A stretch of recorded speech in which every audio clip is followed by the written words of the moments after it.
So Leute, heute zeige ich euch, wie ihr eure Finger tapet mit dem Cripmore Tape. Zuerst einmal müsst ihr einen kleinen Streifen abnehmen, ungefähr so viel. Den reißt ihr dann ab.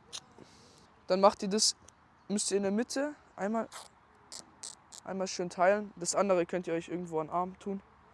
Und dann setzt ihr vorne vor der Kapsel des Fingers an und wickelt es einmal so rum,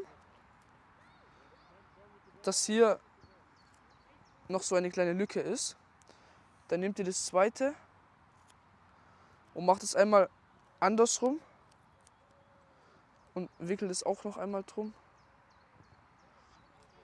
Und dann sind eure Finger, geht nicht nach hinten, sind gut getaped.